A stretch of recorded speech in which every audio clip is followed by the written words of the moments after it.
नाज़रीन अस्सलाम वालेकुम, आप देख रहे हैं आपका चैनल ज़ाविया में आपका मेज़बान गालिब सुल्तान। नाज़रीन, जंग की कुछ ताज़ा तरीन अपडेट्स आपके साथ शेयर करनी है और वही हुआ है जिसका डर था। ईरान ने अपना एक वारशिप, अपना एक जो है वो नेवी वेसल, उसको रेड सी में उतार दिया है और वो जो नेवी वेसल है वो अमेरिका की नेवी वेसल्स के बिल्कुल सामने आके जो है वो खड़ी हो चुकी है। कल जो मैंने आपको इतलात और जो सारी खबरें दी थी उसमें मैंने आपको बताया था कि कैसे अमेरिका जो है उसने यमनी हौजियों की जो कश्तियां हैं उसके ऊपर हमला किया। 11 यमनी हौजी जो है वो शहीद हो गए और उसके साथ मैंने ये भी तज्जिया दिया था कि अमेरिका जो है उसने अपने मसल्स शो किए, उसने अपनी नेवी वेसल्स को वहां पर पहुंचाया, अमेरिका मेडिटेरेनियन सी में पहुंचा, इसने अपनी न्यूक्लियर सबमरीन्स को वहां पर पहुंचाया और इसके जरिए इसने ये मैसेज दिया पूरी दुनिया को, इस्लामिक ममालिक को और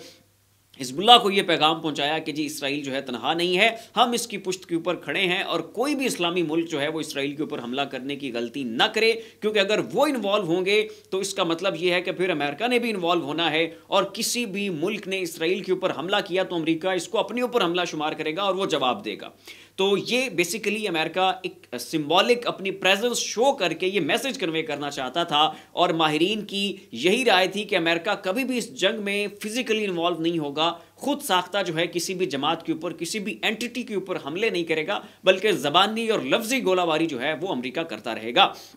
लेकिन उसके बावजूद नाजरीन, रेड सी में अमेरिका ने अपना जो वहाँ पर नेवल अलायंस मौजूद है उसको इस्तेमाल करते हुए यमन के ऊपर हमला किया, 11 लोग उनके शहीद किए और उस वक्त मैंने ये कहा कि अमेरिका की ये जो मूव है इसके आफ्टर इफेक्ट्स आएंगे, इसके आफ्टर शॉक्स आएंगे और वो बहुत ख़तरनाक होंगे। एक्सेस ऑफ रेजिस्टेंस एक्टिव हो जाएगा, वो पूरे मिडल ईस्ट में अमेरिका की तनसीबात के ऊपर हमले करेंगे और ये जंग जो है ये पूरे मिडल ईस्ट में फैल जाएगी और पूरी दुनिया की जो अमन की सूरत हाल है वो तबाह बर्बाद होगी और आलम इस्लाम को जो है इसका नुकसान होगा और गजा का जो काज है उसमें मजीद बदमज़गी बनेगी और मामला सीज फायर की जानिब नहीं बढ़ेंगे, जंग मजीद जो है वो फैलती जाएगी। ये सारी बातें मैंने कल के अपने व्लॉग में बताई थी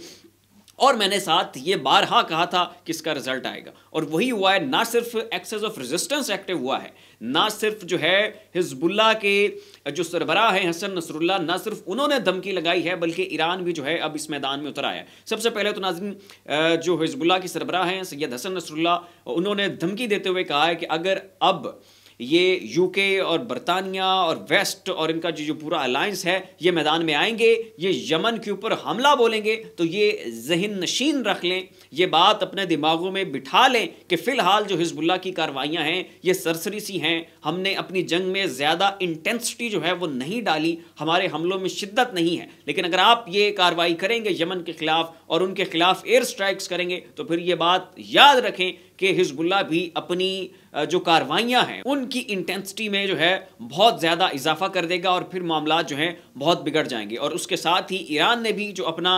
एक नेवी वेसल है, जो वारशिप है, उसको रेड सी में उतार दिया है और इससे पहले जब अमेरिका ने हमला किया था यमन के ऊपर तो उसके साथ ही अमेरिका ने और बरतानिया ने मिल के ईरान को ये मैसेज कन्वे किया था कि जनाब आप मैदान में ना आएँ, आप अपने घर तक ही मुक़य्यद रहें और ये मामलात हमें देखने दें। और ये जब ज़ाहिर है उन्होंने हमला किया तो उन्हें इस चीज़ का खदशा था कि ईरान भी अब मैदान में आएगा, तो उन्होंने उस खदशे को पहले ही रोकने के लिए ईरान को मैसेज दिया। तो ईरान ने जनाब उनके उस धमकी को और उस वार्निंग को जूते की नोक के ऊपर रखते हुए फौरी तौर पे जो है अपना वारशिप उसको रेड सी में पहुंचाया और उसके साथ साथ उन्होंने जो इंसारुल्लाह के स्पोक्स पर्सन है उनके साथ जाके मुलाकात की।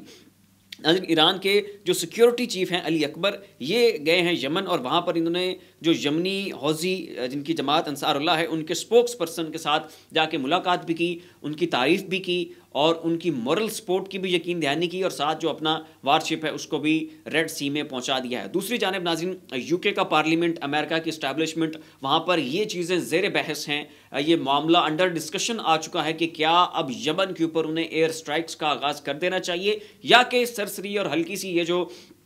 बूंदाबांदी इनकी आपस में चल रही है और ये जो हल्के फुल्के एक दूसरे के ऊपर हमले करते हैं, अब ये चीज़ डिस्कशन में है कि हल्के फुल्के मामलात जारी रखने हैं, हल्की फुल्की कशीदगी काफ़ी है, या कि यमन के ऊपर एक बाकायदा जंग मुसल्लत कर दी जाए और एयर स्ट्राइक्स का वैसे ही वहाँ पर आगाज़ कर दिया जाए जैसे कि गजा में हो रहा है। तो ये चीज़ें जो है अंडर डिस्कशन है। तो ज़ाहिर है इसके काउंटर के तौर पर जो है ईरान ने अपनी जो नेवी वेसल्स हैं उनको रेड सी में उतारा है और हिजबुल्लाह ने भी जो है वो जवाबी बयान दागा है इनके खिलाफ कि अगर आप यमन के ऊपर हमला करेंगे तो ये बात फिर आप याद रख लें, ज़हन जानशीन कर लें कि हिजबुल्लाह, हशदुश्शाहबी, हिमास, इंसारुल्लाह, ये सारे फिर जो है इस रीजन में आपके खिलाफ एक्टिव हो जाएंगे और जिस जिस मकाम के ऊपर अमरीकी सफारत खाने हैं, अमेरिका की